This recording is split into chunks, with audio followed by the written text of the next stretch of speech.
Question number 5B जो intense take के बारे में था, आपको डायमेंशन फाइंड करना था, उनका ही एक्सटेंशन वर्जन है। यहाँ पे आपको डिज़ाइन करना है, बट किसकी डिज़ाइन करना है वो चीज़ आपको ख़ास ध्यान देना है। टॉप डाउन की डिज़ाइन करना है। जो डेटा था ऑलरेडी R1 हमने फाइंड किया था, थीटा और कोस थीटा उनका कंसिडरेशन किया है हमने। साइन थीटा वहाँ पे फाइंड किया था, उस हिसाब से आपको थीटा 1 मिल रहा था। टॉप डाउन के लिए आपको थीटा था 36.87 और कोस के साथ 36.87 कर दीजिएगा तो आपको मिल जाएगा ऑलमोस्ट 0.8। तो सबसे पहला काम होगा आपका लोड कैलकुलेशन। यहाँ पे थिकनेस ऑफ स्लैब हमने कंसीडर की है 100 mm, जो आपको कंसीडर एज्यूम करनी होगी क्योंकि दिया नहीं गया है कुछ भी। सेल्फ वेट की बात करें तो 0.1 इंटू डेंसिटी ऑफ दी जो RCC है 25 है, 2.5 आपको मिल जाएगा। लाइव लोड हमने 1.5, सो टोटल आपको मिल रहा है 4। ये 1.5 ऑलरेडी डेटा में आपको दिया गया है, तो टोटल आपको मिल रहा है 4 किलोन्यूटन पर मीटर स्क्वायर। अब मेरिडियनल फोर्स के बारे में बात करें तो कोई भी सरफेस होगी तो वहाँ पे दो टाइप के एक फोर्स होंगे आपको, एक होगा मेरिडियनल फोर्स और दूसरा होगा वहाँ पे हुप फोर्स। तो उनके बारे में बात करते हैं। तो इनका नोटेशन मैंने किया है M for the meridional and F for the forces. ये जो W है वो है आपका 4 किलो न्यूटन पर मीटर स्क्वायर। जो भी आपको लास्ट में आंसर मिला था वो मतलब लोडिंग पर मीटर स्क्वायर में होगा, वो ध्यान रखिएगा। R1 जो है वो आपकी रेडियस है 1 plus cos theta. Cos theta already मैंने वहाँ पे इसके आगे ही बताया आपको। कोस थीटा आपकी 0.8 वैल्यू थी, तो यहाँ पुट कर दीजिएगा तो आपको आंसर मिल जाएगा kN पर मीटर। क्योंकि ये था आपको kN पर मीटर स्क्वायर, उनके साथ अगर 1 मीटर मल्टीप्लाई कर दूंगा तो आपको मिल जाएगा आपको kN पर मीटर। इसका मतलब ये है कि 1 मीटर में कितना फोर्स एक्ट होगा, तो 22.22। अब बात करेंगे 1 मीटर में, अगर mm में कन्वर्ट करता हूँ तो डिवाइड यहाँ पे आपको क्या करना होगा 1000। अब बात को आगे करते हैं स्ट्रेस के बारे में। इसी चीज़ को स्ट्रेस में अगर कन्वर्ट करता हूँ तो फोर्स डिवाइड बाय एरिया होता है। एरिया की अगर बात करूँ तो ये बी जो ले रहा हूँ 1 मीटर था यहाँ पे, इसलिए मैंने 1000 किया है फॉर दी mm कैलकुलेशन। और थिकनेस मैंने एज्यूम की थी 100। फिर से रिपीट कर रहा हूँ, बी जो था वो आपका 1 मीटर है यहाँ पे, इसलिए मैंने उनको कन्वर्ट लिखा है 1000 mm। एफ जो था वो 22.22 किलो न्यूटन में था, उनको मैंने न्यूटन में कन्वर्ट किया है। तो ये चीज़ आपको डायरेक्टली 0.22 मिल जाएगी, जो 5 से कम होनी चाहिए स्ट्रेस की कंडीशन में। तो याद रखिएगा 5 से कम होनी चाहिए तभी आपका सेफ होगा। बट इन जनरल केस में ये सेफ ही रहेगा, क्योंकि आप अगर देख सकते हो ऑलमोस्ट ये 0.2 के करीब करीब है और ये है आपका 5, ऑलमोस्ट 25% जितना 125 मल्टीप्लाई अगर यहाँ पे कर देंगे ना आप 0.2 के साथ तो भी आपको 5 मिलेगा। इसलिए इससे बहुत ज़्यादा है आपकी permissible value. So in general case आपको कोई भी कंडीशन में तकलीफ नहीं होगी और सेफ ही रहेगा ये चीज़ के लिए। चलिए अब बात कर लेते हैं हुप फोर्स की। तो हुप फोर्स में आप या तो ये इक्वेशन याद कर सकते हैं, या जो इक्वेशन ऑलरेडी हमने बात की वहाँ पे मेरिडियन फोर्स के लिए WR1 1 प्लस कोस थीटा, उसी चीज़ को अगर याद कर सकते हो आप तो यहाँ पे और क्या करना है ज़्यादा हुप स्ट्रेस के लिए या हुप फोर्स के लिए WR1 कोस थीटा माइनस आपका जो भी फोर्स आया वो माइनस कर देंगे आप, तो भी आपका काम बन जाएगा। या ये चीज़ याद रख लीजिए या ये चीज़ याद रख लीजिए, दोनों में से कोई भी आप जो आपको याद हो सके वो चीज़ यूज़ कर लीजिएगा। अब बात करते हैं उनका आंसर हो रहा है 10। जो चीज़ वहाँ पे की थी वही चीज़ यहाँ पे बी और टी के साथ करेंगे। यहाँ पे आपको 10⁻³ मिल जाएगा। आपका आंसर अप्रोक्सीमेटली 0.1 आ रहा है, जो बहुत ही कम है, जो आपकी परमिसिबल वैल्यू है 8। तो सेक्शन आपका सेफ हो जाएगा। अब बात कर लेते हैं रेइंफोर्समेंट की। तो रेइंफोर्समेंट में आपको 0.24% आपको रखना होता है। तो 0.24 की अगर मैं बात करूं तो जनरल केस में 240 है, और 8 mm का अगर बार यूज़ करते हो तो 50 आपका एक का एरिया हो जाएगा। तो यही इसी इक्वेशन से आप स्पेसिंग फाइंड कर सकते हो, जिसका ऑलमोस्ट आंसर आपका आ रहा है 200 mm centre to centre in radial as well as circumference dimension और से डायरेक्शन। अब उसी क्वेश्चन को आगे बढ़ाते हैं 7 मार्क्स के लिए। तो टोटल अगर हम बात करें तो इंच टैंक आपको 14 मार्क्स दे सकती है। 3 मार्क्स का एक डायमेंशन 4 मार्क्स का डिज़ाइन। और अब बात कर लेते हैं रिंग बीम और सिलिंड्रिकल वॉल। ये भी यहाँ पे आपको 7 मार्क्स के लिए पूछा है, तो टोटल कुल मिला के 14 मार्क्स का क्वेश्चन बनता है। चलो इनको साथ में ही कन्वर्ट कर लेते हैं। ये चीज़ आपको मिल रही थी 22.22 एंड डायमीटर आपने एज्यूम किया था 12 मीटर।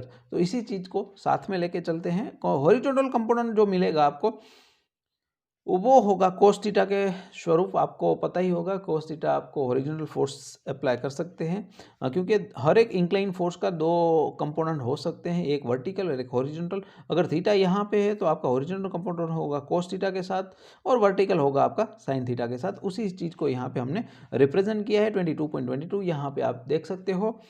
तो उनको cos थीटा 0.8 से मल्टीप्लाई किया, ऑलमोस्ट 18 का आपको आंसर मिल जाएगा। आप हुप टेंशन की बात करते हैं तो उनका इक्वेशन है जो आपका WL/2 होता था, उसी हिसाब से आप 18 इंटू आपका जो टोटल लेंथ है डायमीटर जो है वो 12 मीटर है जो आपने एज्यूम किया हुआ है।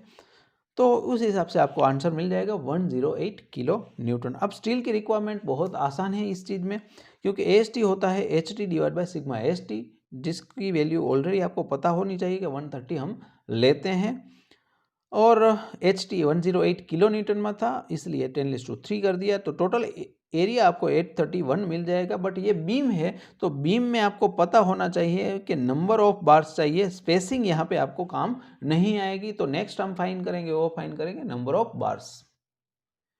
तो नंबर ऑफ बार्स के बारे में बात करें तो AST आपको मिल रहा था 831 और एज्यूम किया है मैंने यहाँ पे 16 mm बार, तो 16 mm का एरिया होगा 200 mm स्क्वायर। ये चीज़ आपको पता होनी चाहिए। तो 200 से डिवाइड करता हूँ तो मुझे आंसर ऑलमोस्ट 5 मिलता है। तो 5 bars of 16 mm 5 is used. और AST टोटल मिला के अगर आप यहाँ पे बात करें, एक का एरिया है 200 और 5 बार प्रोवाइड किया है तो 1000 mm स्क्वायर मिल जाएगा। ये चीज़ इसलिए मैंने यहाँ पे फाइंड की है, हर बार नहीं करता, यहाँ पे इसलिए फाइंड की है क्योंकि अगर आप आगे बात करें तो मुझे चाहिए क्या, वो जो आपको डेप्थ मिल चाहिए, बीम की डेप्थ वो फाइंड करनी है। उसके लिए आपको एक स्टेप करना होगा 5 नंबर, और उनका नाम होगा ट्रांसफॉर्म एरिया। ट्रांसफॉर्म एरिया के लिए एक इक्वेशन आपको याद रखना होगा, area gross area plus gross area में क्या होगा, विड्थ इंटू डेप्थ। अब विड्थ हमने एज्यूम कर ली है 300 mm और डेप्थ हमें फाइंड करनी है, जो कि हमें फाइंड करनी है एम। आपको ये अगर समझ में नहीं आता तो विंटर 2019 के पेपर में हमने ये चीज़ बात कर दी है। 9.33 कैसे आता है वो चेक कर लीजिएगा। वहाँ पे AST हमने प्रोवाइड किया है 1000 mm, जो यहाँ पे हम 1000 mm स्क्वायर जो हमने यहाँ पे यूज़ किया हुआ है। तो इस हिसाब से यहाँ पे आप को कुछ इस इक्वेशन D के स्वरूप में इस तरह से मिल जाएगा। अब टेंसाइल स्ट्रेस की बात करते हैं तो टेंसाइल स्ट्रेस होता है फोर्स डिवाइड बाय एरिया। अब ये 108 ऑलरेडी हमने पिछले स्लाइड में अगर देखना चाहो तो देख लीजिएगा, 108 हमने फाइंड किया था। अब मैक्सिमम जो टेंसाइल स्ट्रेस होती है वो परमिसिबल है 1.5, तो यहाँ पे 1.5 प्रोवाइड कर दिया। इनको यहाँ से लेके सामने लेके गए इक्वेशन के लेफ्ट साइड और 1.5 से डिवाइड कर दिया, और इसी को हमने सॉल्व किया है 300D, और इन चीज़ को हमने राइट में माइनस कर दिया है।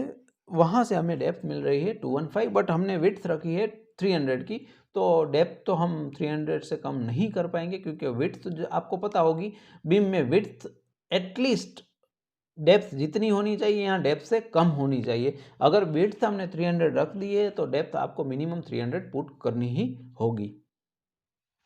सो provide 300 by 300 mm section for the beam. अब उनकी ही शियर रेनफोर्समेंट की बात कर लेते हैं। तो शियर रेनफोर्समेंट क्या होगा, SV पेज नंबर 48 में आपको ये इक्वेशन मिल जाएगा, क्योंकि मिनिमम शियर रेनफोर्समेंट की बात है। यहाँ पे डिज़ाइन नहीं करते, याद रखिएगा, फिर से मैं बता रहा हूँ, रिपीट कर रहा हूँ। डिज़ाइन अगर आप चाहे तो देख लीजिएगा, मैंने डिज़ाइन शियर रेनफोर्समेंट बीम के केस में किया था इसी पेपर के दौरान, क्वेश्चन नंबर 1 या 1B या 1C में था कुछ, देख लीजिएगा, वहाँ पे डिज़ाइन किया था। यहाँ पे डिज़ाइन नहीं कर रहा हूँ मैं, बस मिनिमम जो प्रोविज़न रखना है वही प्रोवाइड कर रहा हूँ। तो इसके लिए इक्वेशन आपको पेज नंबर IS 456 में मिल जाएगा, 48 में 0.87 FY/ASV 0.4 इंटू B। तो B है आपका 300 ASV।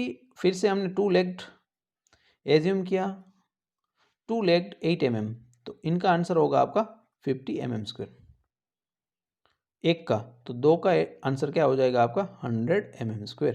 तो इसी चीज़ को यहाँ पे रिप्रेजेंट किया है, आपको आंसर मिल रहा है 300 स्पेसिंग। दूसरा क्राइटेरिया है स्पेसिंग के लिए 0.75D जो 225 मिल रहा है, और थर्ड है वो आपका 300 mm है। तो इनमें से आपको प्रोवाइड करना है जो भी मिनिमम वैल्यू मिल रही है 1, 2 और 3 में से। तो 3 में से मिनिमम वैल्यू मिल रही है वो है 225 mm सेंटर टू सेंटर। तो ये चीज़ आपको समझ में आ गई होगी। बढ़ते हैं आगे। सिलिंड्रिकल वॉल के साथ मैक्सिमम हुक टेंशन आपको यहाँ फाइंड करना होगा। वो होगा सिलिंड्रिकल वॉल है, मतलब वो वाटर प्रेशर वहाँ पे आपको रेजिस्ट करना है। तो वाटर प्रेशर आप किस तरह से फाइंड करेंगे? ये है आपकी डेंसिटी ऑफ वाटर। एच जो है वो है आपकी हाइट। अब देखो 5 मीटर का आपका टोटल है। अगर 1-1 मीटर से हम बात करें तो 1 मीटर में आपको कुछ अलग प्रेशर मिलेगा क्योंकि हाइट अलग होगी। 2 मीटर पे अलग प्रेशर मिलेगा क्योंकि वहाँ पे हाइट अलग होगी। तो इस हिसाब से आपको क्या करना है, रेनफोर्समेंट प्रोवाइड करने हैं, क्योंकि AST जो होता है वो होता है T/सिग्मा AST। अब ये है 130 फिक्स है, बट ये डिपेंड करता है एज पर। तो इसलिए हमें एक टेबल जनरेट करना होगा जो कुछ इस तरह से मिलेगा। 1 2 3 4 5, जैसे मैंने बताया आपको कि 5 मीटर की हाइट ली है, तो 1 2 3 4 5 मीटर तक हम प्रोविज़न कर सकते हैं। एरिया रिक्वायर्ड, यहाँ पे आपको एच की वैल्यू पुट करनी है। अगर 1 पुट करता हूँ तो 460, 2 पुट करता हूँ तो 920, 3 पुट करता हूँ 1380। इसी हिसाब से आपको 5 पुट करते हो तो 2300 मिल जाएंगे। ये होता है दोनों तरफ से, मतलब कि अगर ये सिलेंडर वॉल है तो इस तरफ या और इस तरफ। तो अगर मैं कोई एक ईच फेस की बात करूं तो यहाँ पे आपको एरिया मिल जाएगा हाफ। तो 230, 460, 690, 920, 1150, ये जो वैल्यू है उससे आपको आधी यहाँ पे प्रोवाइड करनी है। और यही चीज़ को आपको स्पेसिंग के हिसाब से लिखनी है, क्योंकि ये आपका एक टाइप का स्लैब हो जाएगा। फाइंड कैसे करेंगे? तो 8 का आपको आंसर मिल जाएगा 50।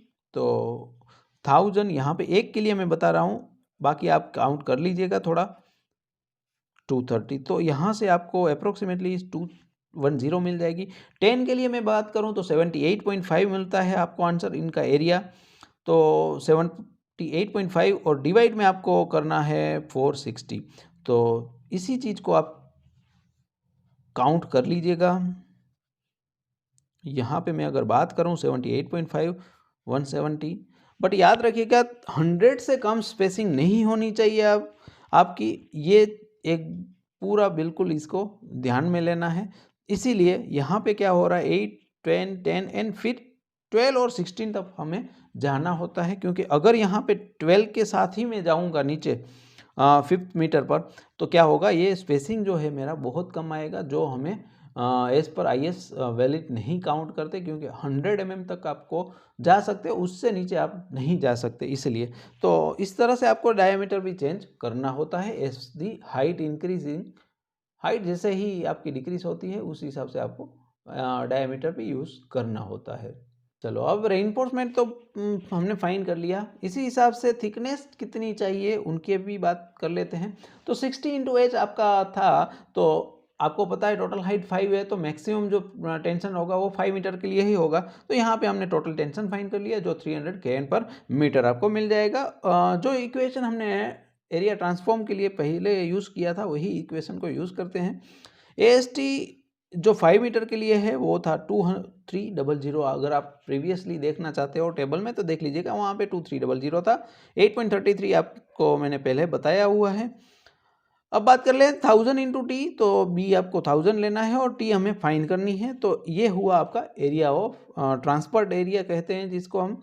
स्ट्रेस होता है फोर्स डिवाइड बाय एरिया। तो एरिया हमने फाइंड किया है। स्ट्रेस की मैक्सिमम वैल्यू वहाँ पे भी मैंने बताई थी आपको 1.5 लेनी है। इस हिसाब से आपको 180 mm थिकनेस मिल रही है। तो हमने प्रोवाइड यहाँ पे किया है बोट बेस में 250 और 200 एट टॉप। तो क्योंकि टॉप पे आप जितना जाओगे उतना प्रेशर कम होता जाएगा और नीचे जितना आओगे उतना प्रेशर बढ़ता जाएगा। इस हिसाब से हमने ये प्रोविज़न किया है। तो रेइनफोर्समेंट अगर बात करें तो 25% आपको पहले भी बोला गया है। 1000 × एवरेज डेप्थ 250 है और 200 है, तो उनकी एवरेज डेप्थ ले ली है। उस हिसाब से आपको 2 फेस के लिए 540 मिल रहा है। और ईच फेस के लिए अगर बात करें तो डिवाइड बाय 2 कर दीजिएगा, तो 270 मिल जाएगा। और 8 mm फाइव यूज़ किया है तो उस हिसाब से आप स्पेसिंग काउंट कर लेना। तो ये चीज़ आपको मिल जाएगी रेइंफोर्समेंट के साथ। तो ये था पूरा क्वेश्चन, थोड़ा बहुत लेंदी है बट आपको करना है क्योंकि ये पूरा